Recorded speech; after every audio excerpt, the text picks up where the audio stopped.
저희 준비한 반대 신문상에 앞서서 주신문에 나왔던 내용 중에 한 두 가지 먼저 좀 확인하겠습니다. 지금 재판장님께서 보여드렸던 그 문건 다시 한번 보여드리겠습니다. 저희 좀 예.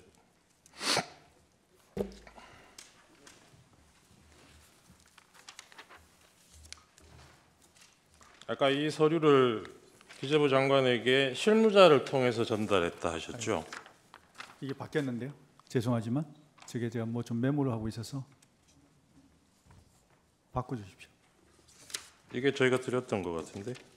아니고 제가 메모를 한 게 있어가지고 제가 거기다 메모를 한 게 있어요. 예. 아니 여기 뭐. 예. 그렇습니다.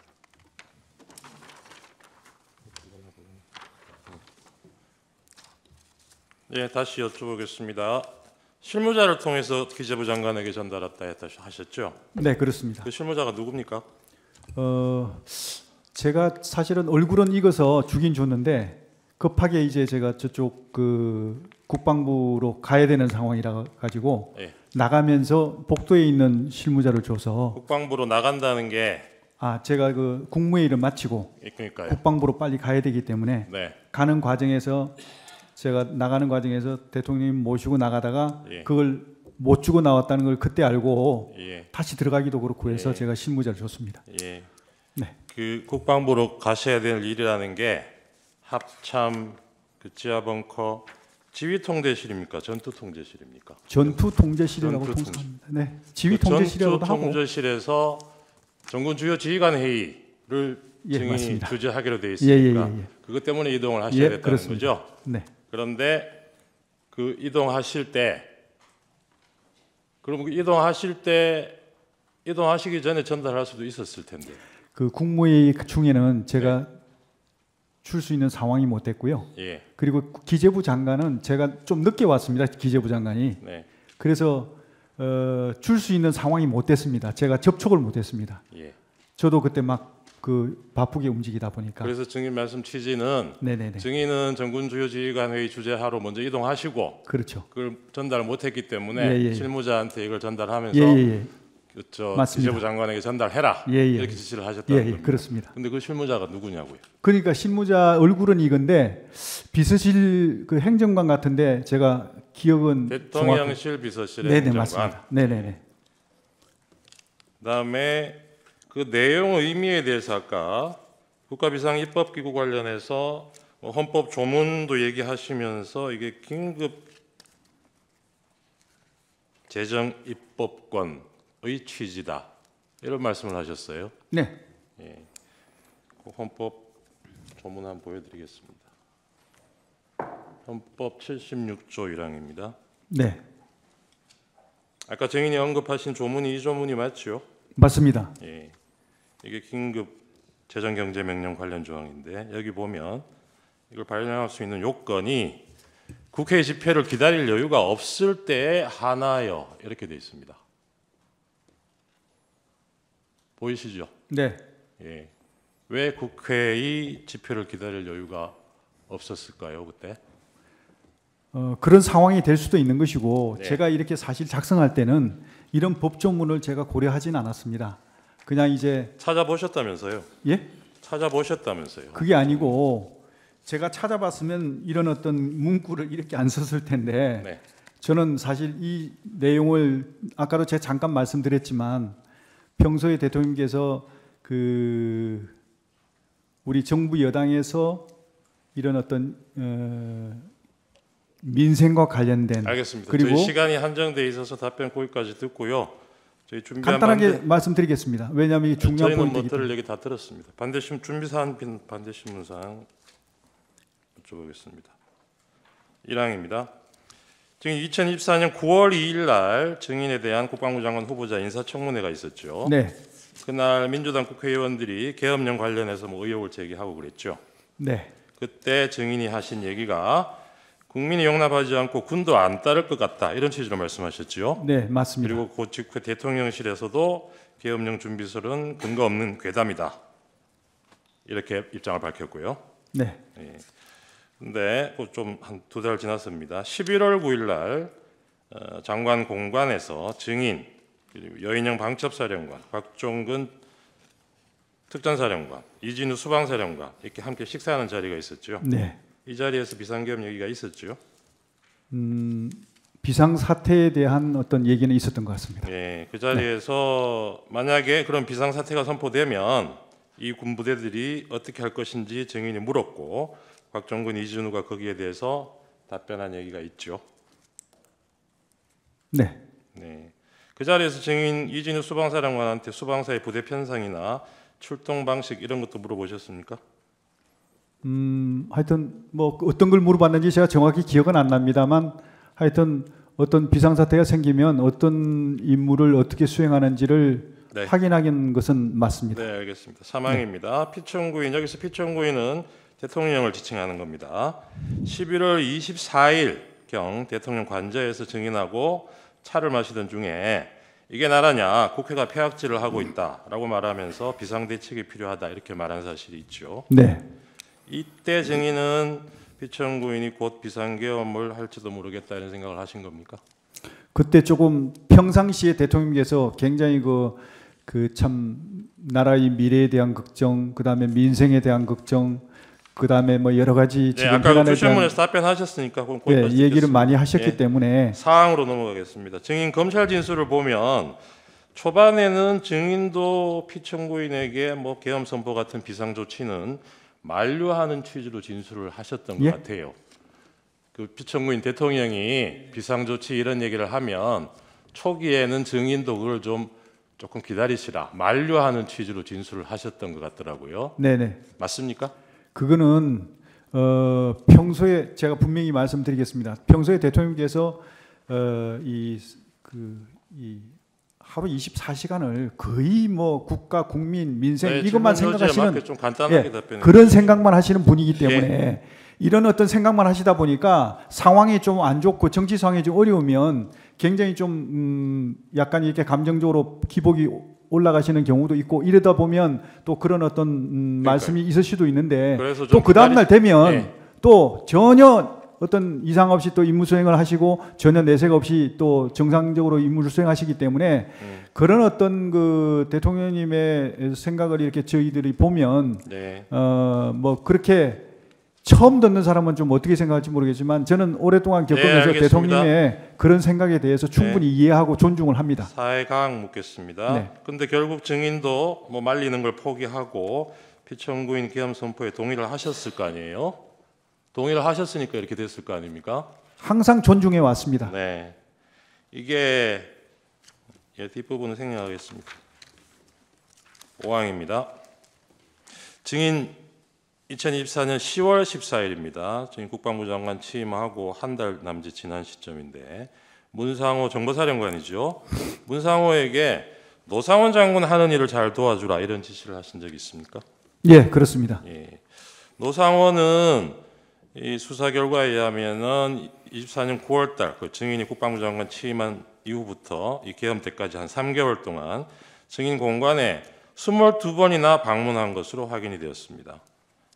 현역도 아닌 퇴역 군인하고 무슨 일로 그렇게 자주 만났습니까? 네, 우선 그 노상원 장군은 청문회 때부터 저를 좀 많이 도와주고 여러 가지 또 필요한 어떤 정보도 주고 해서 청문회 때 많은 도움을 받았습니다.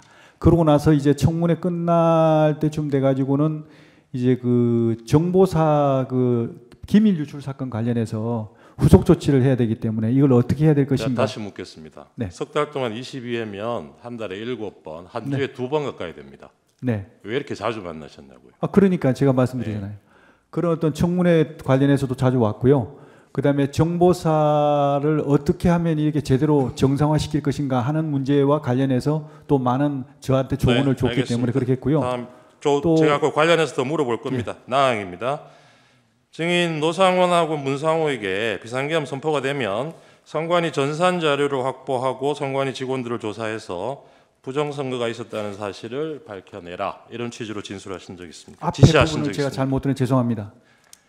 그러니까 노상원하고 문상호에게 비상계엄이 선포가 되면 선관위 전산 자료를 확보하고 직원들 조사를 해서 부정선거가 있었다는 사실을 밝혀내라 이렇게 지시하신 적이 있느냐고요. 예, 부정선거에 대한 그런 자료를 필요하면 수집하라는 지시는 했습니다. 네. 노상원은 전역에서 이때 민간인 신분이었잖아요. 이런 민간인한테 비상계엄하에서 임무를 지시하고 정보사 장교들한테도 노상원의 지시를 잘 도와주라고 한 이유가 뭡니까? 주로 정보사령관한테 제가 임무를 줬지 노상원 장군한테 임무 준 게 아닙니다. 정보사령관한테 제가 전화를 해서 임무를 줬죠. 정보사령관하고는 석 달 동안 몇 번이나 만나셨는데요? 정보사령관은 뭐 전화를 뭐 수시로 했습니다. 제가 노상원은 한 달에 석 달 동안 22번이나 공간을 방문을 해서 비상계엄과 그렇게 관련된 임무 수행은 노상원 장군이 20몇 번 왔는지 모르겠는데 그 몇 번 온 것 중에 몇 번 안 됩니다. 주로 많이 해당되는 거 아까 말씀드리면 청문회 관련해서 많이 지원을 했고요, 받았고요, 도움을 또 정보사를 어떻게 개혁하고 정보병가를 어떻게 만들 것인가 하는 부분에 대해서 알겠습니다. 많은 네, 어떤 6항입니다. 네. 12월 1일 계엄 선포 이틀 전입니다. 오후에 곽종근 특전사령관에게 계엄 상황이 발생하면 국회, 선관위, 가천청사, 관악청사, 선거연수원, 민주당사, 여론조사 꽃 이런 곳에 특전사 부대를 투입시켜서 시설을 확보하라고 지시하셨죠. 예, 그렇습니다. 네. 국회에 대해서 이번 계엄이 실행된 과정을 보면은 경찰이 국회 출입문에 기동대를 배치해서 일단 외곽에서 출입을 봉쇄하고 네. 그다음에 수방사가 국회 본관 및 의원회관 등 이 출입문을 이선해서 봉쇄를 하고 특전사는 헬기로 이동해서 본관 및 의원회관 내부를 들어가는 방식으로 작전이 실행된 것으로 보이는데 이 작전은 누가 세운 겁니까? 우선 봉쇄라는 말씀 자체는 저는 네, 그런 뭐 얘기를 한 적이 다르게 없고 하시더라도요. 배치는 그렇게 된 게 맞지 않습니까? 그렇지 않습니다. 그렇게 된 게 아니고 네. 외곽에는 외곽에 경찰이 경찰이 있고요. 하고 네. 그다음에 수방사는 이제 본청 주변을 그러니까요. 그 얘기입니다. 하는데 실제로 임무 수행을 못 했고요. 예. 그다음에 이제 본청에 들어가서 이제 하는 것은 특전사가 제가 있습니다. 그런 취지로 물어본 겁니다. 네, 그런 네. 작전을 누가 세운 거예요? 제가 당연히 지시를 했죠. 네. 그렇게 하라고 임무를 부여했습니다. 이런 계획은 대통령인 피청구인한테도 보고가 됐습니까? 안 됐습니다. 안 됐어요. 당일날 수방사 이진우 사령관한테도 이런 작전 계획 알려주셨죠? 네, 그렇습니다. 10월 3일 저녁에 방첩사령관 여인영한테도 전화를 하셨죠? 며칠 날요? 10월 그날 당일날 네네네. 저녁에 네. 계엄 잘 대비해라 이런 취지로 지시를 하셨죠? 예. 여인영한테 뭐 체포 명단 같은 거 알려주신 적 있습니까? 그거는 체포 명단이 아니고요. 네. 뭐 일간 한편으로 막 체포 얘기하는데 유사시에 대비한 그렇죠. 위치 추적. 체포라는 것은 네. 두 가지가 성립돼야 됩니다. 하나는 혐의가 있어야 되고요. 네네. 또 하나는 체포할 수 있는 기구가 있어야 됩니다. 네. 체포하려면요 최소한 합동수사본부 이게 구성이 돼야 그래서 체포가 가능한 겁니다. 근데 여인영한테 잠깐 제가 답변드리겠습니다. 아니 그 질문 답변을 제대로 안 하셨어요. 다음 질문 넘어가겠습니다. 이 여인영한테 그게 체포든 위치 추적이 됐든 정치인 잠깐만요. 저기 정- 동석하신 분은 그렇게까지 하는 거는 동석의 범위를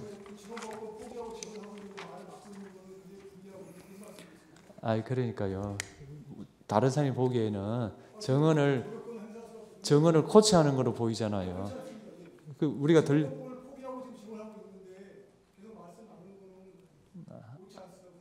그건 쟤한테 말해야지 왜 정인한테 말을 합니까? 그러면 하여튼 정은한테 그렇게 제 허가 없이 말을 하지 마십시오. 예, 제가 필요하면 허가하겠습니다. 하십시오. 예, 그 체포 명단이라는 표현을 제가 바꿔서 물어보겠습니다. 체포 명단 아니고 하여튼 정치인, 뭐 전직 대법원장, 법조인 이런 명단이 포함된 이런 사람들이 포함된 명단을 여인영한테 알려주신 적은 있습니까? 그렇습니다. 그게 이제 그 체포 명단이 아니고 예, 알겠습니다. 체포 명단은 아니다. 네, 예. 그 포고령 위반 우려가 있는 그런 대상자를 알겠습니다. 해가지고 그 대상자에 포고령 대해서 위반 우려가 있는 사람들이었다. 네네네 그렇습니다. 계엄령 선포 전후에 대통령실 상황하고 국무회의 관련해서 좀 여쭤보겠습니다. 그날 밤에 한덕수 총리를 포함해서 11명의 국무위원이 모인 게 밤 10시 17분경이었던 것 같아요. 기록상 보니까. 마지막에 온 분이 예. 네. 그렇죠. 그 한덕수 총리는 좀 일찍 왔죠. 9시 전에. 네. 근데 당초 대통령실에서 연락한 국무위원은 전체 국무위원 대상으로 한 게 아니었죠. 전체 국무위원을 대상했는지 어떻게 했는지 제가 한 게 아니기 때문에 모르시나요? 그거는 그렇죠. 예, 알겠습니다. 네. 예, 말해보세요. 이 사건 지금 형사재판을 받고 있습니다. 그런데 지금 물어보는 내용 자체는 전부 다 지금 수사 기록이나 재판 기록을 아직 송출도 안 된 것들을 가지고서는 그에 기반해서 질문을 하는데요. 그것에 대해서 지금 증인의 변호인에 해당하는 자가 이에 대해서 조언도 제안을 한다고 하시면은 실제로 수사기관에서도 이루어지지 않는 조사 절차에 대해서 지금 이 법정에서는 그러한 변호인의 노력까지도 보장하지 않으신다는 말씀이 되거든요. 저는 부당하다고 생각합니다. 그러면 어떻게 할까요? 증언 거부하시겠습니까? 아니요, 지금 저희에게 증인이 증언 거부권을 포기하고 증언을 한다고 하면 저희가 조력할 수 있는 기회를 그렇게 허용할 수는 없습니다. 왜 안 되시는지 말씀을 해주십시오. 증언 거부권을 행사하고 안 하는 것은 본인이 하는 거고 일반적으로 조언을 하는 건 가능하지만 증언 중에 동석자가 증인에게 그 조언을 할 수는 없습니다. 그럼 어떠한 조언이 가능합니까? 동석은 동석입니다. 조언은 불가능합니다. 그러면은 변호인 없이 그냥 이런 아니 그러니 휴정을 할 때 또 직전에 그럴 때 그 조언을 할 수 있고요. 그다음에 전반적인 진행 사항에 위법 사항이 발견될 때 저한테 요청을 할 수 있겠죠. 그런데 정인에게 뭘 권고하는 거는 동석의 범위를 넘어서는 거죠. 시간 끊으세요. 시간 중단시키세요. 예. 예. 예. 자른다.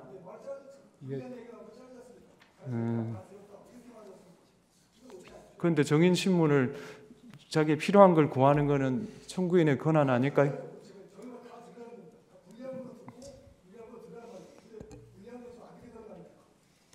그거는 제 주신문에서 하면 되지 않을까요? 저는 그렇게 생각합니다. 앉으십시오. 하십시오. 시간 넣으세요. 네. 이날 비상계엄을 심의하기 위한 국무회의가 열린다는 것을 사전에 연락받을 때 그 얘기를 듣고 알고 참석한 국무위원이 있었습니까? 연락한 사람이 어떻게 했는지는 제가 알지 못하고 모르겠습니까? 있습니다. 네. 조태열 외교부 장관이 대통령실에 도착했을 때 증인도 그때 있었습니까? 예, 있었습니다. 예.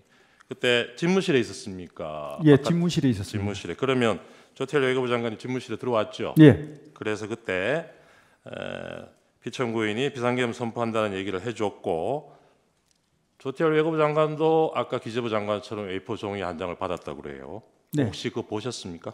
예, 예. 제가 거기- 좋습니다. 제가 그러니까 자리 어떻게 했냐면 대통령이 앉으시고 예. 제가 이쪽에 있었고 네. 국무총리께서 여기 계시고 제가 저기 있었고 네. 그다음에 요 옆에 행안부 장관이 있었고 외교부 장관이 있어서 제가 직접 줄 수 없는 상황이라 대통령님께 드려서 대통령께서 이렇게 주는 겁니다. 그래요. 네. 이것도 증인이 작성을 해서 예, 예, 예. 증인이 전달한 셈이네요. 예, 그렇습니다. 예. 네, 그거는 증인이 작성하셨고 나안까지 생략하고요. 내용 기억나십니까? 어떤 내용이었는지? 정확한 기억은 아닌데 주한 외교단에게 그러니까 주한 우리 한국에 있는 외교사들 있지 않습니까? 네. 외교사들들에게 계엄의 취지와 거기에 대해서 좀 설명을 해주고 불안해하지 않도록 그렇게 좀 해줘라. 알겠습니다. 하는 이거 거. 작성하실 때 피청구인 대통령한테 미리 보고하고 아닙니다. 승인을 받았습니까? 이거는 대통령이 관여 사항이 아니고 제가 계엄을 주도하는 주무장관으로서 계엄 주무장관은 다른 국무위원한테 지시할 권한이 아닙니다. 있습니까? 지시한 게 아니고 대통령님의 뜻을 받아서 이렇게 그 업무 협조를 하기 위해서 한 것이죠. 제가요. 아까 그 외교부 장관 문건은 지금 현출이 안 돼서 못 보여드리겠는데 네. 기재부 장관 문건을 한번 더 보세요. 네, 보고할 것, 네, 완전 차단할 것, 네, 예산을 편성할 것, 네. 기재부 장관한테 지시하는 내용이지 않습니까? 이거는 대통령에게 보고를 드려야 될 사항입니다. 왜냐하면 저한테 보고하는 게 아니고 이런 예비비 확보가 얼마 됐다는 걸 기재부 대통령- 장관에게 이런 지시를 할 수 있는 권한을 가지고 있는 사람이 누굽니까? 제가 이제 업무 협조를 하면서 요 내용은 대통령에게 보고 드려라 할 수 있지 않습니까? 보고 드려라 이런 그렇죠. 지시를 드린 거라고요. 네, 무슨 말씀인지 잘 이해가 안 되네요. 이 문건은 그 뒤에 나오니까 네. 다시 좀 물어보겠습니다.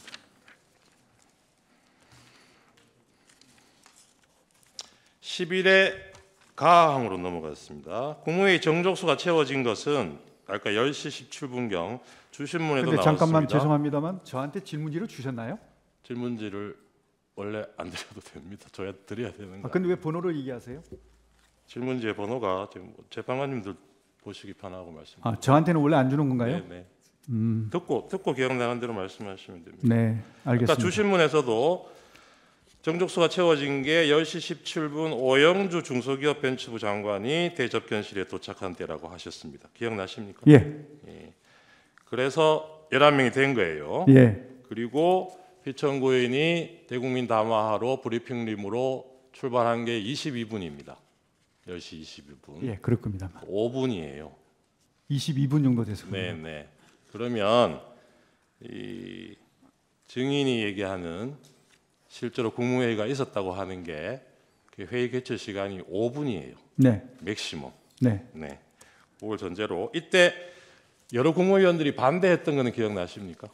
그 국무회의는 짧게 했지만 네. 그 전에 제가 아까 말씀드린 대로 20시 30분경부터 국무위원들이 순차적으로 들어오기 시작해서 들어올 때마다 그때는 같이 모여서 정족수가 안 된 상태니까 안 제외된 됐더라도 심의를 했습니다. 네, 들어오는 근데 대로. 하여튼 그래서 충분한 1시간 반 이상을 심의를 하고 반대하는 분들이 많았죠. 내용들을 다 이렇게 서로 공유를 하고 나서 알겠습니다. 실제로 가서는 짧게 이루어진 겁니다. 동의한 그래서 사람이 있었습니까? 동의한 분도 있었습니다. 누굽니까? 제가 말씀드리기는 곤란합니다. 네. 이 5분 만에 피청구인이 뭐 계획을 바꾸면 모든 것이 틀어진다. 언론에도 다 얘기했고 그냥 선포할 수밖에 없다. 발표를 해야 되니까 나는 간다. 이렇게 말을 하고 브리핑룸으로 이동하신 거죠. 네, 뭐 그런 어떤 말씀이 계셨던 것 네. 같습니다. 그리고 바로 브리핑룸으로 이동해서 바로 비상계엄 선포한 거고요. 네, 네. 증인 주신문에서 피청구인한테 비상계엄 선포를 건의했다고 답변을 하셨는데 네, 그 네. 건의는 언제 어디서 하셨습니까? 그 대통령님실에 지금 모였을 때 아까도 잠깐 말씀드린 대통령이 앉으시고 총리가 이 앉으시고 제가 그 옆에 앉았습니다. 네. 이쪽에는 이제 행안부 장관하고 외교부 네. 장관이 있었고 여기서 제가 있으면서 그 국무총리께 두 분이 대통령님하고 두 분이 얘기를 많이 나누고 있어서 제가 마치 이렇게 보고를 못 드리는 상황이라 총리를 가지고 거쳐서 건의를 했다 이런 취지신 거죠? 아니요 보고를 못 드리는 상황이라 가지고 네. 그 자리에서 그 총리한테 자리에서 보고를 이렇게 하고 그 자리에서 놓고 네. 제가 손으로 이렇게 했습니다. 네. 요거 보시라고. 보시라는 게 뭡니까? 그게 이제 계엄 선포문입니다. 계엄 선포문 알겠습니다. 계엄 공고문입니다. 마항입니다. 예, 사전에 이제 알겠습니다. 보고를 드리고 있습니다. 곧 이따 또 나옵니다. 갑 35호증 2017년 계엄 문건 대비계획 세부자료 19쪽 제시하겠습니다. 아까 이 자료 증인도 참고로 보셨다 그랬잖아요. 네, 기억나시죠? 어떤 거 말씀하십니까? 요거?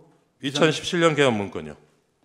예. 거기 보면 안에 이런 자료가 있어요.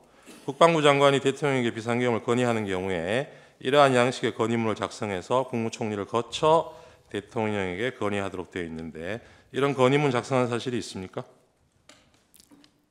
그 건의가 바로 계엄 선포문을 계엄 말씀드립니다. 선포문이다. 알겠습니다. 예.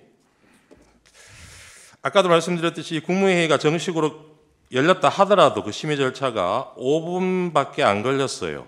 근데 이 당시 국무회의를 정상적으로 개최해서 1시간 그것도 안 된다면 30분이라도 이 비상계엄이라는 중체대한 이 조치를 할 건지 말 건지 이런 심의를 할 여유도 없을 만큼 급하게 비상계엄 선포를 해야 되는 무슨 긴박한 상황이 있었습니까?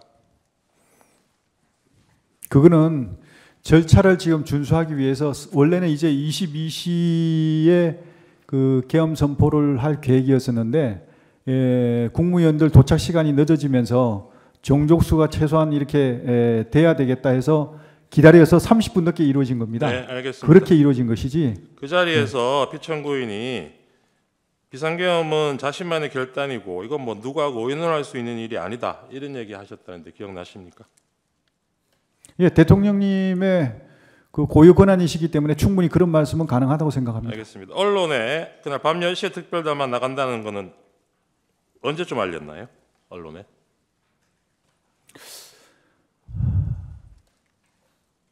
그게 미리 알려졌는지 안 알려졌는지 그건 잘 그건 모르겠습니다. 증인이 관여 안 하셨어요? 예, 증인은 이 통화 기록 시간을 보면 국무위원들이 대통령실 5층에 하나둘씩 모여들고 있을 때도 수시로 곽종근 여인영하고 통화한 게 확인이 됩니다. 네. 이 통화들은 어디서 하신 겁니까? 잠깐 장소. 나가서 장소 그러니까. 장소는 뭐 대통령실에 있다가 제가 필요하면 잠깐 나가가지고 예. 옆방에서 하기도 하고 복도에서도 하기도 하고 그랬습니다. 알겠습니다. 네. 그 피천고인이 브리핑룸에서 비상계엄 이제 대국민 담화를 발표할 당시에 그때는 증인은 어디 계셨어요? 브리핑룸에 브리핑하실 때요? 네네. 그때는 저는 국방부로 갔습니다. 국방부로 이동하셨어요. 예, 예.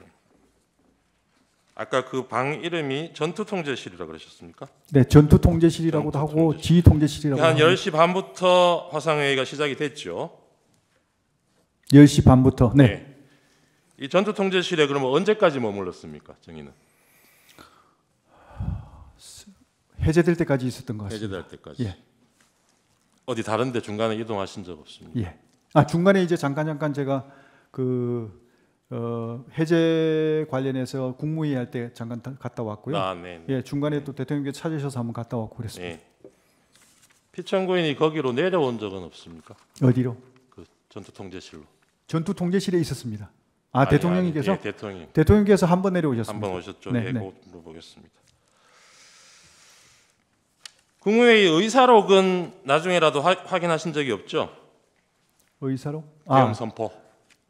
누군가는 그 기록을 한 걸로 알고 있습니다. 그래요? 네, 정리한 걸로 알고 알겠습니다. 있습니다. 예. 이때 뭐 출력물 형태로 의안 자료 같은 건 따로 준비하신 게 없고 아까 말씀하셨던 그 계엄 선포문 그거 가지고 심의를 했다는 예, 거죠. 그렇습니다. 네네. 예.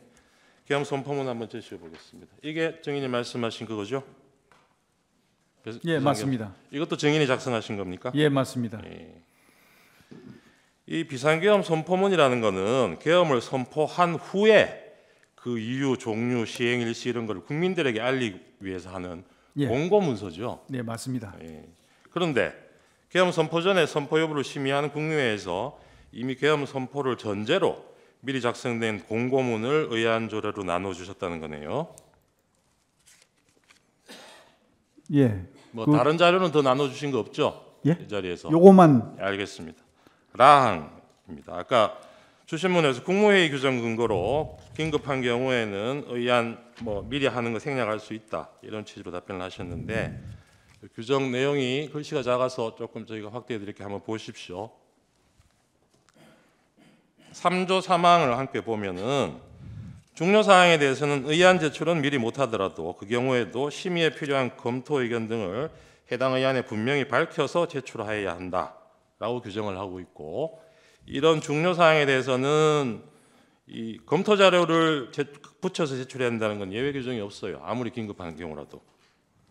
근데 증인은 아까 그 계엄 선포문 외에 별도로 검토 의견 같은 거는 첨부되어 있지 않았다는 거죠. 다른 자료 없었다면서요. 심의할 때요? 계엄 선포서 말고 네. 국무위원들 심의할 때 네, 맞습니다. 다른 자료는 그거였습니다. 없었다면서요. 예. 예. 13항입니다. 피천구인 대국민 담화하고 한 10분 뒤에 다시 대접변실로 돌아왔죠. 그거는 그때 증인은 모르시겠네요. 그렇습니다. 저쪽에 예. 지휘관에게 주재하고 계셨으니까. 예, 그럼 생략하겠습니다. 예, 기재부 장관 14항 다시 한번 그 문건 제시하겠습니다. 내용은 아까 뭐 본인이 작성하셨다니까 잘 아실 거고 이 구체적인 문안도 직접 증인이 작성하신 겁니까? 네, 그렇습니다. 타이핑도 직접 하시고요. 예, 그렇습니다. 어떤 컴퓨터로 작성하셨나요? 어떤 컴퓨터로? 노트북으로 했습니다. 노트북 어디에 있는? 제가 가지고 있던 개인 노트북. 어디에 가지고 있던? 관사에. 관사에. 네. 워드 프로그램 뭐 쓰셨어요? LG 건데 하나 아니요. 그 노트북 묻는 게 아니고 한글 이거 뭐 프로그램 작성하려면 프로그램 띄워놓고 하셨을 거 아닙니까? 제가 과거에 계속 이렇게 기고문을 많이 썼고 네네네. 제가 기고 활동을 많이 했고 방송 활동을 많이 하다 보니까 그 쓰던 게 있었습니다. 네. 거기에 그 프로그램을 가지고 했습니다. 그 프로그램 이름이 뭔지는 모르세요? 제가 그 프로그램 이름 잘 모르겠습니다. 두 번째 항을 보면 임금을 포함해서 국회 관련 자금을 완전 차단한다 이런 내용이 있어요. 네, 이거는 국회 활동을 전면적으로 못하게 하겠다는 의미 아닙니까? 그거 아닙니다. 그게 아니고 국회를 통해서 지원되는 그런 지급되는 그런 이제 각종 지원금 이런 어떤 그 보조금 이런 것들을 임금도 있어요. 임금. 이건 임금비가 아닙니다. 그러면 아시다시피 임금을 명목으로 해서 어떤 부당하게 나가는 것들 이런 것들을 색출해서 차단하라 이런 네. 뜻이죠. 요 세 줄짜리 문장에 뭐 많은 뜻이 포함되어 있네요. 그렇습니다. 그다음에 지금 제일 문제되는 국가비상입법기구 아까 뭐 답변을 하셨는데 여기에 국가비상입법기구 명시적으로 이렇게 돼 있어요. 증인이 작성하셨다니까 맞습니다. 물어보는데 예. 증인 근데 아까 이거를 긴급재정입법권 의미라고 이렇게 말씀하셨는데 네. 그 둘을 구분을 못 하세요? 제가 이걸 넣은 배경은 아까도 잠깐 말씀드렸지만 대통령께서 평상시에 그런 어떤 그 아쉬움을 많이 표현을 하셨습니다. 이게 참 정부 여당에서 이렇게 참 그 민생 살리기, 경제 살리기를 위해서 입법 활동을 하면서 막 법안을 그 이 100개 이상을 이렇게 참 했는데 다 야당에 그대 야당에 차단되고 그러다 보니까 이게 참 네, 이런 것들이 알겠습니다. 아까도 제대로 취지 몇 개만 말씀하셨으니까. 살려도 예, 거기까지 국민의 듣겠습니다. 삶이 훨씬 더 좋아질 텐데 하는 아까 아쉬움 때문에 예, 문건 요 하단에 페이지 표시 8인지 6인지 돼 있는 거 이건 증인은 모르는 거라고 하셨죠? 모르는 게 아니라 이건 없었던 겁니까? 예. 예. 혹시 증인이 사용하신 이거 작성하실 때 사용하셨던 그 워드 프로그램에 밑에 페이지 표시가 나오지 않던가요? 한 장씩 한 장씩 있기 때문에 예. 폐지는 폐지 안 넣습니다. 한 장씩이라고 하면 다른 건 또 뭐가 있었나요? 기재부 장관뿐만이 아니고 예. 외교부 장관도 있었고. 있었고 또 그 경찰청장 경찰청장. 또 국무총리 네. 아, 총리 것도 있었습니까? 예 그래서 행안부 것도 행안부 있었어요. 장관도 있었고 네. 그러다 보니까 네. 이거는 제가 이제 비상계엄을 주도하는 주무장관으로서 대통령께서 그 관련 부처에 필요한 협조 사항이 있으면 협조를 하라고 지시를 하셨기 때문에 네. 지침을 주셨기 때문에 그렇게 여러 거기에 장 따라서 작성하셨으면 밑에 페이지 표시가 있어도 뭐 별로 이상할 건 없네요. 이상하죠. 알겠습니다. 계엄사령관을 이 육군참모총장으로 하는 거는 누가 결정한 겁니까? 대통령님께서 최종 결심하셨습니다. 알겠습니다. 이 국무회의 심의할 때 그 부분 설명을 하셨나요? 잠깐만요. 마무리하겠습니다. 네. 예. 제 주시문 하십시오. 제가 좀 시간이 없어서 증인한테 좀 빠른 말투로 질문을 하겠습니다. 예. 41분 질문하겠습니다. 실제로 국회의원들은 아무런 국회의원들 제지와 관련돼서 제 질문드리겠습니다. 실제로 당시에 국회의원들은 아무런 제지를 받지 않고 국회에 들어갔고 또 언론사 역시 국회 본회의장에 들어가 국회 로비에서 국회의원들의 국회의원들이 언론사와 인터뷰를 하는 등 상황이 전개되고 있었습니다. 현장 상황은 TV로 생중계되고 있었고 대통령과 증인이 국회의원의 국회 출입을 저지 봉사라는 지시를 할 수 있는 상황도 아니었고 할 수 없는 상황이었죠. 맞습니다. 예. 42번 질문하겠습니다. 공수처는 2024년 12월 4일 공안시 03분경에 본회의에서 비상계엄 해제 요구안이 가결되자 2024년 12월 4일 공안시 16분에서 공안시 47분경에 합동참모부 지하에 있는 결심지원실에서 대통령이 증인, 계엄사령관 박안수, 그다음에 국가안보실 2차장 인성환, 국방비서관 최병욱 등과 함께 논의를 하면서 그것 봐라, 1000명 더 투입하라고 하지 않았나 이렇게 말하였다고 하는데 그 사실이 아니죠. 아닙니다. 예. 또 소추단 측은 대통령이 국회 계엄 해제 요구안이 가결되었음에도 일부러 즉시 계엄을 하지 않았다는 취지로 주장하고 있는데 이것 역시 사실 아니죠. 아닙니다. 예. 증인과 대통령은 계엄 해제 의결을 방송으로 확인한 후에 대통령은 계엄 해제를 위한 국무회의 소집을 지시했고 국무위원들이 대통령실로 오기를 기다리고 있었던 것이지 계엄 해제를 일부러 늦추거나 하진 것 아니죠. 맞습니다. 그리고 한 가지 더 질문하겠습니다. 국회의 계엄 해제 요구가 있자마자 대통령이 증인과 박안수 계엄사령관을 직무실로 불러서 즉시 병력을 철수해라라고 지시했죠. 맞습니다. 예. 증인의 공소장에 따르면은 증인이 2024년 12월 4일 공두시 13분경에 곽종근에게 이미 다 계엄 해제가 난 다음에 공두시 13분경입니다. 중앙선거관리위원회에 병력을 재차 투입할 수 있느냐 이렇게 문의했다고 기재되어 있는 게 사실 아니죠. 사실이 아닙니다. 예, 정치인 체포와 관련돼서 질문드리겠습니다. 공소장과 증인의 공소장과 소수인 측 주장에 따르면은 증인이 2024년 12월 3일 22시 27분경에 계엄 선포 전에 비상계엄이 선포되자 그 무렵 방첩사령관 여인에게 전화를 해서 정치인들 10여 명의 이름을 불러주고 체포하라고 지시를 하였다는데 사실 아니죠. 사실이 아닙니다. 예. 증인이 대통령으로부터 특정 정치인을 체포하라는 지시 받은 적이 있습니까? 증인이? 그런 대통령으로부터 그런 지시를 받은 적은 전혀 없고요. 예. 이것은 이제 제가 이제 다만 그 다음 질문이 있습니다. 예. 증인은 검찰 조사에서 정치인들의 위치를 파악하라고 지시하였다고 진술을 하였는데요. 대통령으로부터 그런 지시를 받아서 한 것인가요? 아니면 증인의 판단으로 그렇게 한 것인가요? 제가 판단해서 예인영 사령관한테 체포하라는 그런 지시가 아니고 예. 그 포고령 위반 우려가 있는 그런 대상자들을 몇 명 불러주면서 그 인원들에 대해서 동정을 잘 살펴라. 그렇게 이제 지시한 바는 있습니다. 예, 알겠습니다. 그 소추인단은 방첩대에서 체포된 정치인들을 비원 벙커에 수용하기로 하였다면서 비원 벙커를 방첩대 지하 1층에 있는 벙커 또는 수감시설이라고 주장을 하고 있습니다. 그러니까 방첩대 지하 1층에는 수감시설이 없다고 이미 관련자들이 국회, 국방위에서 민주당 의원들의 질의에 분명히 답했습니다. 증인은 방첩대 지하 1층에 체포된 정치인을 수용하라고 지시한 적이 있습니까? 어디 방첩대 말씀하십니까? 예, 비원 벙커를 지하 1층이라고 이렇게 알고 계시더라고요. 비원 벙커에? 예, 아니요. 비원을 지하 1층으로 알고 계시더라고요. 방첩대 지하 1층에 그런 시설이 없죠. 그런 지시한 적도 없죠. 없습니다. 예. 혹시 방첩대 지하 1층 벙커가 아니라 수방사에 있는 비원 벙커를 말하는 것이라면은 이 벙커는 체포된 인원을 수용할 수 있는 시설이 아니죠. 전혀 아닙니다. 이유가 뭐죠? 그 수용할 수 있는 그런 공간도 안 되고 시설 자체도 안 됩니다. 수용을 하려면 그런 수용할 수 있는 기본적인 화장실이나 방마다 뭐 간단한 그냥 씻는 그런 게 있어야 되는데 전혀 그런 게 안 돼 있습니다. 예. 소추인 측은 국회 비상계엄 해제 요구안이 가결 임박하자 증인이 정치인 3명을 우선 체포하라고 방첩사령관 여인영에게 지시했다고 합니다.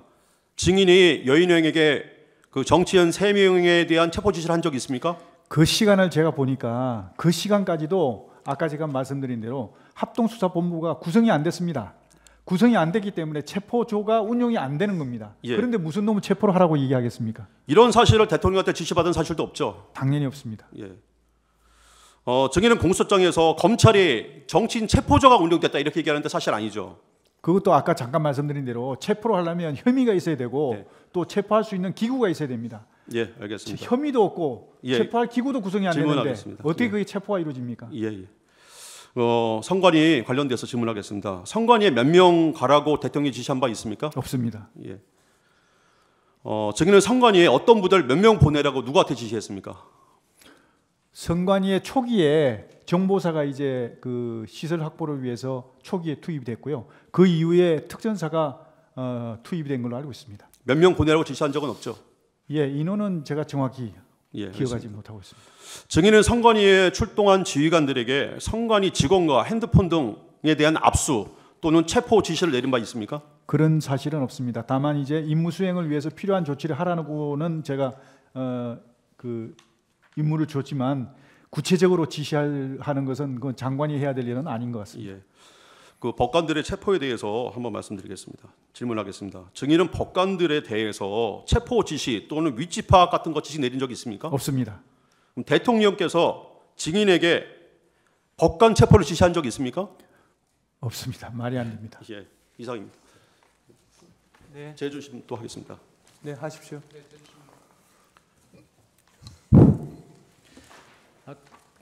주인께서 아까 포고령 2로 아니 잠깐만 왜 시간을 지워버리는? 그 남은 시간을 줘야죠. 8분 30초 넣으세요.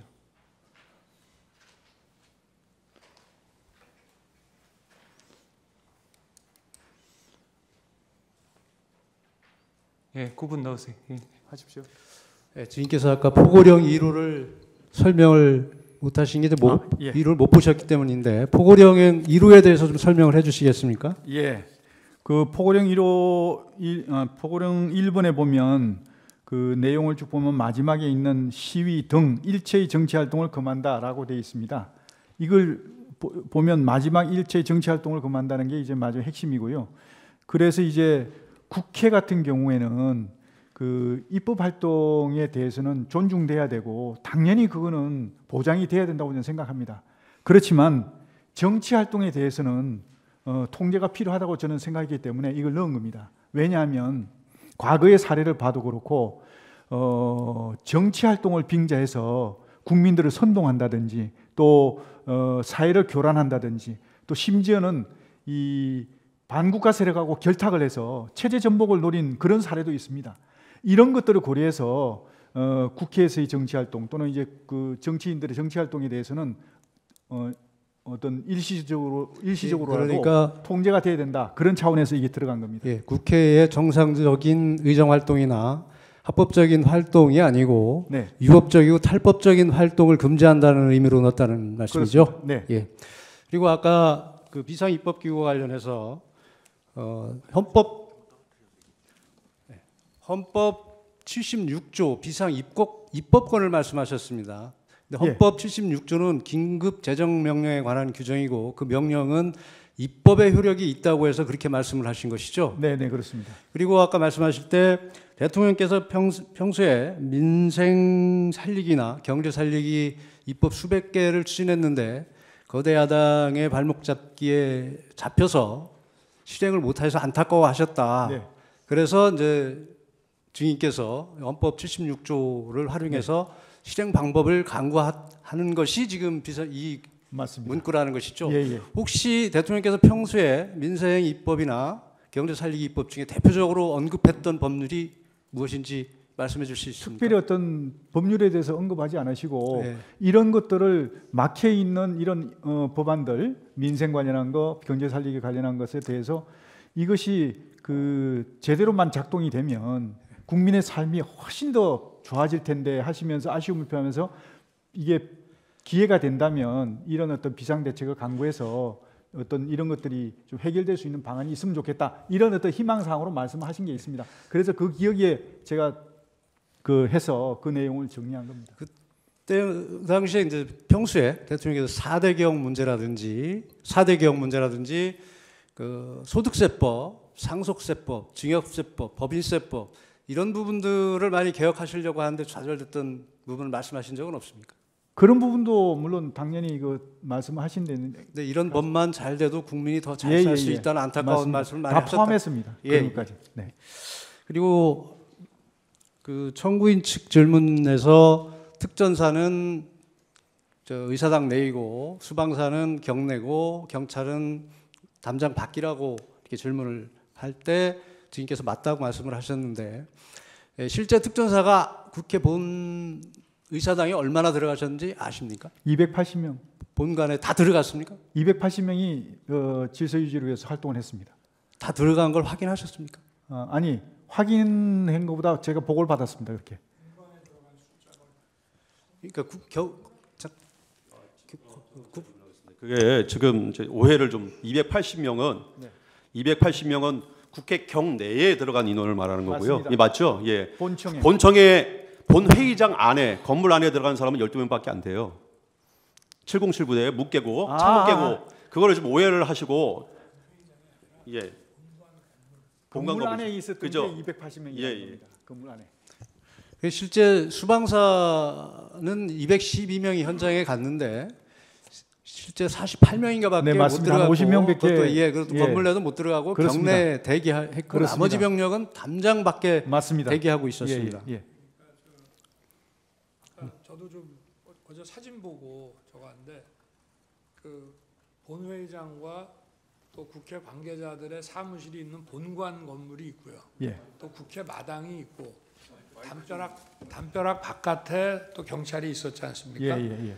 근데 특전사 요원들이 그 본관 건물 안으로 한 20여 명이 들어가는 사진을 어제 봤거든요. 네.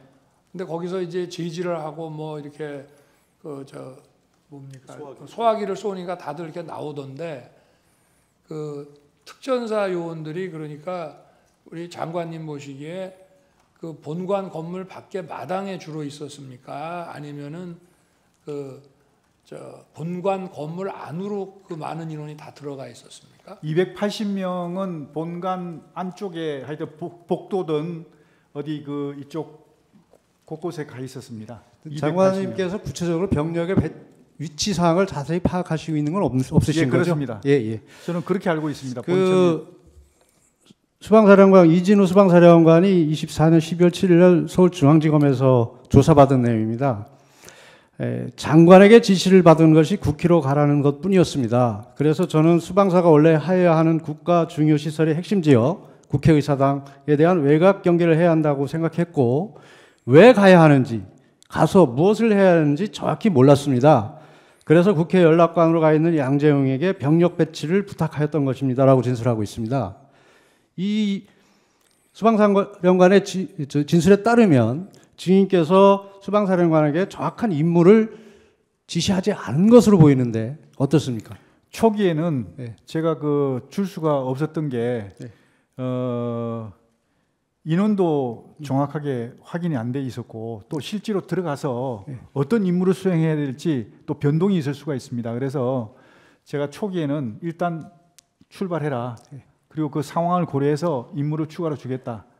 그렇게 얘기를 그랬기 때문에 그 조사에서 이진우 사령관은 상황을 잘 몰라서 김봉식 서울경찰청장에게 전화해서 서울에 무슨 상황이 있습니까? 라고 물어보자 김봉식 청장이 지금 국회에 경찰 병력이 나가 있는데 방어가 안 됩니다. 군 병력 좀 보내주십시오 라고 얘기를 하면서 김봉식이 먼저 병력을 요청하였다고 합니다. 이것으로 봐서 이진우 사령관은 정확한 임무도 부여받지 못한 상태에서 단지 그 수방사의 고유의 임무인 주요시설 경비를 목적으로 출동한 것으로 보입니다. 맞습니까? 예, 처음에는 그랬습니다. 처음에는 그렇게 간 것은 맞습니까?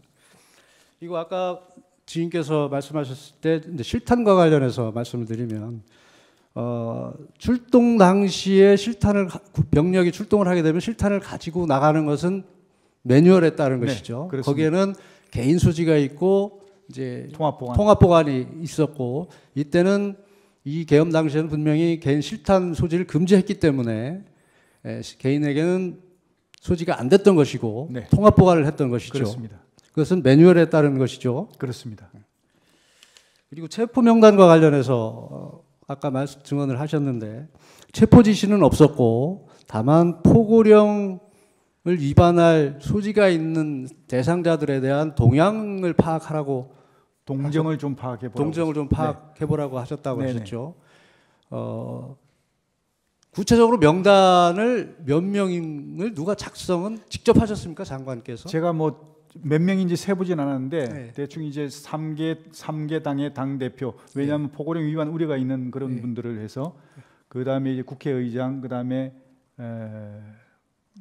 야당 원내대표 뭐 기타 뭐 이런 어떤 관심 요주 인물들 이렇게 해서 했습니다. 어쨌든 장관께서 직접 하신 대상자도 있을 것이고 밑에서 보고받은 사람도 있고 예, 그 그렇습니다. 분류가 다르죠. 예, 그래서 전체 명단은 지금 기억 못 하시는 건 맞습니까? 솔직히 다 기억 못합니다. 예, 재반대신문 15분 하십시오. 증인 아까 계엄사령관은 피청구인이 결정하셨다고 그랬는데요. 네, 육참 총장을 계엄사령관으로 결정한 시점이 언제쯤입니까? 12월 1일 같습니다. 네, 알겠습니다. 네. 아까 이 국무위원들 모였을 때 부처별로 그 기재부 장관한테 줬던 것처럼 그런 문건을 하나씩 나눠주셨다고 했는데 총 몇 장이나 준비하셨어요? 제가 정확히 기억은 안 납니다만 대충 아까 말씀드린 대로 하면 3명, 넷, 5, 6, 한 6장, 7장 정도 될 것 같습니다. 6, 7장. 네. 아까 행안부 장관, 국정원장 또 어디 있었죠? 국무총리도 있었다 그러셨고. 네, 맞습니까? 외교부 장관. 예, 예. 행안부 장관 혹시 쪽지에 적혀있던 내용 기억나십니까? 아, 그거는 경찰하고 똑같았습니다. 경찰하고 똑같은데. 아, 경찰청장. 예, 청장들한테 준 거랑 알겠습니다. 그다음에 16호증하고 17호증에 다 1항으로 넘어가겠습니다. 증인이 포고령 초안 증인이 작성하셨다 그랬지 않습니까? 그죠? 네. 예. 그런데 피청구인 지시로 야간 통행 금지 부분을 삭제했다고 하셨죠. 예, 예. 피청구인이 포고령에서 나머지 부분 수정한 부분은 없습니까? 예, 없습니다. 예.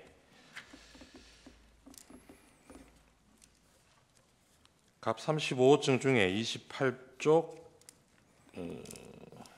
쪽수는 모르겠습니다. 79년 포고문, 2017년 포고문 제시하겠습니다. 아까 그 참조하셨다는 2017년 개헌 문건에 들어있는 겁니다. 1979년 그러니까 11.6 사태 때 개헌 포고문이에요. 이것도 네. 이때 한번 보셨죠? 예, 그렇습니다. 예, 그리고 2017년은 그것도 한번 보여주시죠. 이건 뭐 실제 상황은 아니고 이 개헌 문건 작성하면서 아마 참고용으로 작성이 된 것 같은데 이것도 보셨을 거고요. 네, 네. 여기 보면 두 건 다 야간 통행 금지 조항이 포함되어 있습니다. 예, 지금 맞습니다. 이거 보고 아마 초안에도 같은 내용 넣으셨던 네. 모양이죠. 네. 예. 방갈로 사망입니다. 그런데 증인이 작성한 이 사건 포고령 1항에는 아까 보셨듯이 국회와 지방의회, 정당의 활동과 정치적 결사, 집회 시위 등 일체의 정치 활동을 금한다라고 되어 있습니다. 네. 근데 이 국회의 정치 활동을 금지하는 포고령은 아까 앞에 보여드렸던 1979년 포고문이나 2017년 포고문은 물론이고 1961년 5.16 쿠데타 이후에 있었던 6번의 포고문 어디에도 등장하지 않습니다. 네. 증인 어떤 포고문을 보고 이 조항을 참조해서 넣은 겁니까? 그거는 혹시 그 보셨는지 모르겠는데요. 12.12 사태 이후, 그러니까 12.6 때 계엄이 선포됐지 않습니까? 네. 그러다가 이제 12.12 때 또 추가로 이제 네. 계엄이 되면서 네. 확대했습니다. 네. 5.18 계엄 네, 말씀하시는 5.18 건가요? 전에 예. 5월 17일 날 했을 17일, 거예요. 예. 네. 그때 그게 포고령 10호가 나갔을 겁니다. 아마. 네. 그때 보면 거기에 모든 정치 활동을 금한다고 되어 있습니다. 알겠습니다. 예. 예. 근데 72년 10월 17일 10월 유신 계엄이 있었지 않습니까? 네네. 이때 포고문도 혹시 보셨어요? 그때 봤는데 보긴 봤는데 제가 기억이 정확히 안 납니다. 어떤 예, 내용? 여기도 보면 네네. 모든 정치 활동 네. 목적의 집회 및 있었을 시위를 겁니다. 금한다는 예. 조항이 있어요. 맞습니다. 그 이것도 그렇고 아까 네. 80년 5월 네. 17일 계엄 예예예. 그 당시에 포고문을 보고 만든 거라 하셨죠. 그 80년 근데 그거는 그걸 보고 잠시만 제가 질문하겠습니다. 80년 비상계엄 확대 조치에 대해서 대법원이 이걸 어떻게 평가했는지는 혹시 알고 계십니까? 예? 80년 5월 17일에 비상계엄 확대 조치에 대해서 대법원이 그 조치를 어떻게 평가했는지는 알고 계시느냐고요. 네, 정확히 기억나지 않습니다. 네, 나중에 한번 확인해 보십시오. 우리 헌법하고 개헌법은 비상계엄 상황에서도 국회의 권한은 제한할 수 없는 것으로 규정하고 있습니다. 증인 포고문 초안 작성할 때 이런 사실은 알고 있었습니까? 국회 뭐라고? 계엄하더라도 국회의 권한은 제한할 수 없는 예, 예, 것으로 예. 규정하고 예. 알고 있었어요? 그런데 이런 일항을 넣으셨다는 거죠. 아, 그래서 알겠습니다. 국회에 피청구인도 이 일항 내용 보고 아무런 문제 제기를 안 했습니까? 대통령도. 네, 네. 그 특별한 언급은 없으셨습니다. 국회가 계엄 해제 요구 의결을 하는 게 정치 활동입니까 아닙니까? 그거는 뭐 정치 활동이 아니라고 생각합니다. 아 그렇습니까? 예. 지금 아까 답변을 잘랐기 때문에요. 마치 국회 활동을 제한하는 것처럼 지금 진술이 됐습니다. 그 이어서 했기 때문에 지금 이어서 제안하는 게 아니라고 말씀하시네요. 그 점에 관해서는 그 점에 관해서 3분 동안 피청구인 측에게 제재 주시문 기회를 드리겠습니다. 됐죠? 아니, 그렇게 하겠습니다. 예, 제재 주. 지금 이 조서는 어차피 저희 사건에 증거로 올 거기 때문에요. 네. 관심을 갈 수밖에 없습니다. 아, 그러니까요. 잘랐기 때문에 그렇습니다. 다 들었으면 해결될 문제인데 말을 자르고 나서 마치 그렇게 했던 것처럼 피청구인에게 보고했냐 이런 식으로 지금 갔기 때문에 제가 말씀드립니다. 예, 알겠습니다. 그 바로 잡아주십시오. 제재 주시문 기회를 드리겠습니다. 하십시오. 동석한 그 변호사가 이때 이의를 제기하다 써놓으세요. 성함이 어떻게 되시는가요? 예, 그거 적어놓겠습니다. 예, 하십시오. 네, 방가로 7번입니다. 갑 35증 개헌 문건 3쪽 제시하겠습니다. 43쪽 제시하겠습니다. 이게 역시 그 같은 문건에 등장하는 건데요. 국회에 의한 계엄 해제 시도시 조치 사항 이런 걸 검토를 했었습니다. 2017년 계엄 문건에 그 방법으로 정치 활동을 금지하는 포고령을 선포하고 위반 시 현행범으로 체포하는 방안을 제시하고 있습니다. 국회의 계엄 해제 의결 시도를 저지하는 방안으로. 혹시 이 내용도 참고하셨습니까? 아, 이 내용은 참고한 게 아니라 있는 거는 확인했는데 이거는 뭐 가치가 없는 것 같아서 별로 그렇게 중요하게 생각지 않았습니다. 알겠습니다. 실제로 국회 출입을 통제하는 그 시간대를 보면 경찰에서는 포고령 선포되기 전에는 일시 국회 출입을 허용했다가 선포 이후에 다시 국회 출입을 전면 통제했습니다. 이 조항, 그러니까 포고령의 이 조항은 국회의원이 계엄해제 의결을 위해서 국회 청사내로 들어가는 것을 막기 위해서 넣은 거 아닙니까? 그렇지 않습니다. 그렇게 했다면 본청에 들어오시는 의원님들은 아무도 제재를 안 받았는데 네. 그럼 왜 그렇게 했습니까? 알겠습니다. 9항입니다. 이 사건 포고령 5항에 보면 전공의 등 의료인을 대상으로 본업에 복귀할 것을 명하고 위반 시 처단한다 이렇게 규정하고 있습니다. 기억나시죠? 네, 이 조항도 증인이 초안에 포함시킨 것입니까? 맞습니다. 의료인과 같은 특정 직업군에 대한 언급이 계엄사 포고문에 등장하는 것도 이 사건 포고령이 처음인 걸로 보입니다. 이걸 어떻게 이런 걸 넣으셨어요? 당시에 그 파업이 장기화되면서 의료 시스템 붕괴로 인해 가지고 국민의 건강과 안전이 굉장히 위협을 받고 있었습니다. 알겠습니다. 그래서 피청구인이 초안에 없던 업무 복귀를 예, 내린 피청구인이 것입니다. 초안에 없던 걸 넣으라고 한 게 아니고 초안 처음부터 증인이 넣었던 내용이라는 말씀인가요? 들어있던 내용이라는 건가요? 그렇습니다. 예, 알겠습니다. 복귀 명령을 내린 겁니다. 네, 네. 10항입니다. 갑 34호증의 6 피청구인의 페이스북 게시글 6쪽입니다. 2차 탄핵 표결을 앞둔 12월 12일 날 대국민 담화에서 피청구인이 계엄 선포의 이유로 부정선거를 언급하고 있는 글이 올라온 적이 있습니다. 혹시 이걸 보신 적 있습니까? 처음 봤습니다. 네. 그다음에 1월 15일 피청구인 페이스북에 자신의 이름으로 올린 글에서 부정선거 증거가 너무 많다. 선거소송 투표한 검표에서 엄청난 가짜 투표지가 발견되었다. 이렇게 얘기한 적이 있는데 이거 내용 혹시 보셨습니까? 예, 보셨습니까? 어떤 걸 지금 여기서 지금 보고 있습니다. 아니요. 이 시점에. 이 시점에는 예. 못 봤습니다. 예, 그 뒤에도 이 페북 글을 실제로 보신 적은 없으시죠, 그러면? 제가 볼 아마 여건이 안 됐을 겁니다. 네, 네. 알겠습니다. 평소에도 부정선거 얘기를 많이 하셨나요? 피청구인이? 부정선거에 대해서는 관심을 많이 가지신 게 그중에 잠깐만 좀 말씀드리겠습니다. 잠시만요. 제가 부정선거 증거가 너무 많다. 이런 얘기도 하신 적이 있습니까? 예, 왜냐하면 그러면 실제로 이 사건 탄핵 청구 답변서에도 피청구인 측에서는 부정선거를 배선계엄 선포의 중요한 이유로 들고는 있습니다. 그런 것 같으면 계엄 선포 대국민 담화에서는 그 얘기가 왜 한마디도 없었죠? 왜 그러냐면요.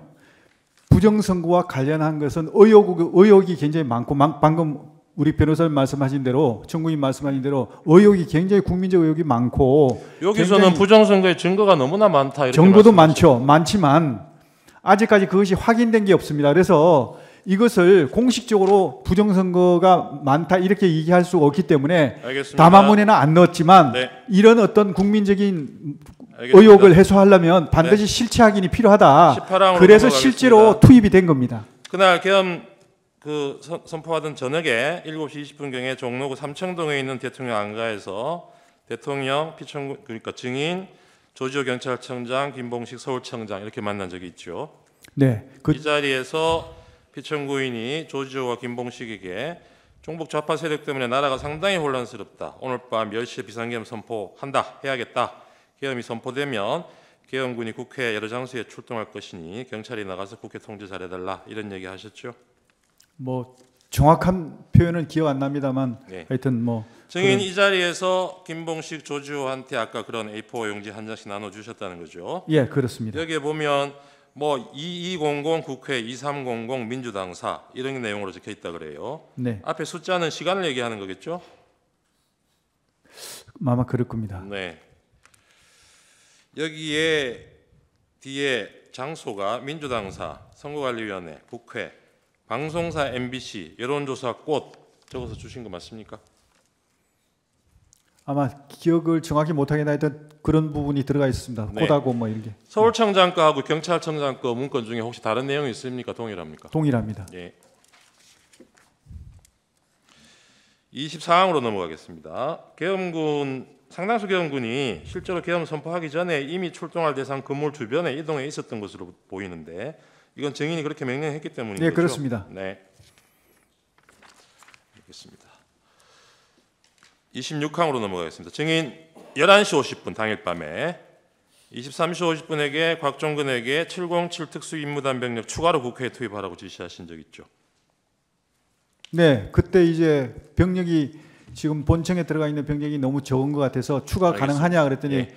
707 인원이 좀 예. 남아 있다. 그래서 그러면 정원이 가능하면 그 알겠습니다. 투입하라. 그래서 아까 얘기한 180명이 들어온 겁니다. 네, 27항입니다. 네. 한 30분 뒤에 박정근한테 다시 전화해서 국회의원이 150명이 안 되도록 막아라. 빨리 의사당 문 열고 안으로 들어가서 안에 있는 국회의원들 데리고 나와라. 이렇게 제시하신 적이 있죠. 그건 불가능한 일입니다. 알겠습니다. 증인 아까 국회의원 국회에 들어가는 걸 통제하라고 못 들어가게 하라고 지시하신 적이 증인도 없고 피청구인도 없고 이렇게 말씀하셨어요. 네. 아까 증인은 그 국무회의 하다가 10시 반 되니까 그 합참 전투통제실로 옮겨서 예. 지휘관회의 주재를 하시고 거기서 그러면 대통령 국민 담화하는 거는 TV로 보셨겠네요. 그렇습니다. 그 뒤로도 국회 앞 상황 같은 거 TV 화면으로 계속 보셨죠? 보고 계셨죠? 그때는 초기 상황에서 네. 제가 조치할 게 좀 많아가지고 네. 화상회의도 해야 되고 네, 네, 네. 또 화상회의는 언제 끝났습니까? 화상회의는 글쎄 시작하고 그 길게 하진 않았습니다. 한 10분 내외로 아 한 것 그렇습니까? 같습니다. 그러면 그 뒤에 국회 상황이 어떻게 되는지 뭐 그러고 계속 나서 또 지켜보고 뭐 계셨을 것 같은데. 그러고 나서 또 저기 계엄사령관한테 뭐 시행 저 뭐야 포고령 알겠습니다. 포고문 하고 뭐 이렇게 예. 하다 보니까 또 그때 방송에 국회 그냥 생중계로 계속 비춰주면서 못 들어가는 국회의원이 있고 담을 넘어가는 국회의원도 있고 그 장면이 계속 나왔어요. 아, 네. 그거 보셨으면은 네. 이거 나나 피청구인이 지시한 내용하고 다르다. 다시 지시를 하셨어야죠. 그러니까 제가 초기에는 업무 이렇게 지시하고 뭐 정리하느라고 그걸 못 TV를 보셨다는 예, 말씀입니까? 그렇습니다. 알겠습니다. 지금 수방사령관 이진우도 피청구인 대통령이 직접 그날 자정경에 전화를 해서 국회 상황 어떤지 물어보고 빨리 본회의장으로 가서 4명이 한 명씩 들쳐 입고 나오라고 해라. 국회의원이 190명 들었다는데 실제로 들어왔다는지 확인이 안 되는 거고 뭐 해제됐다 하더라도 2번, 3번 계엄령 선포하면 되니까 계속 진행해라. 이렇게 진술을 했어요. 이진우가. 증인은 이 진술이 사실이 아닐 거라고 생각하시는 거죠? 예, 저는 이해할 수 없습니다. 그런데 왜냐하면 피청구인이 이런 지시를 안 했는데 증인의 부하들이 군통수권자인 대통령의 지시를 두고 거짓말을 할 이유가 뭘까요? 글쎄 그거는 저도 이해가지 않습니다. 알겠습니다.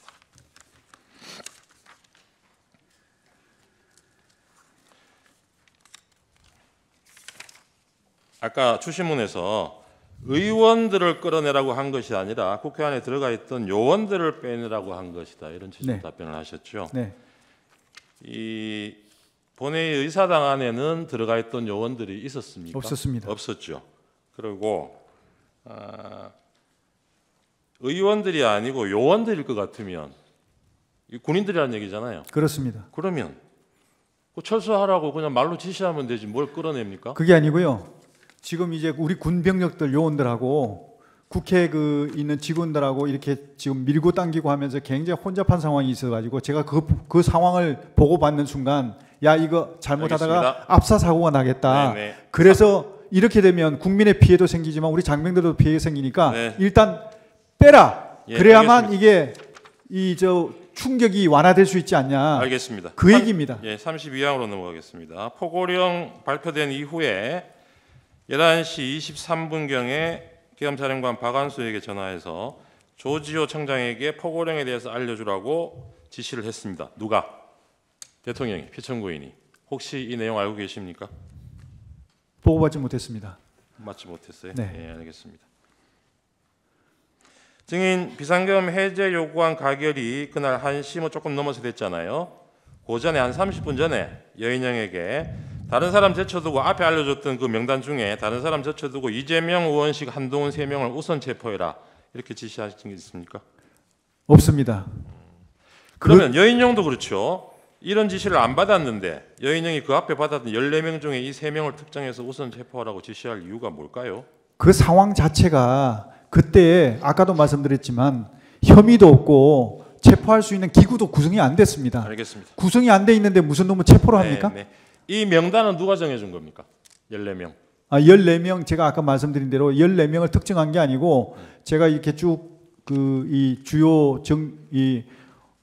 포고령 위반 우리가 있는 그런 어떤 정치인들 주요 인물들을 이렇게 쭉 얘기해주고 그리고 이제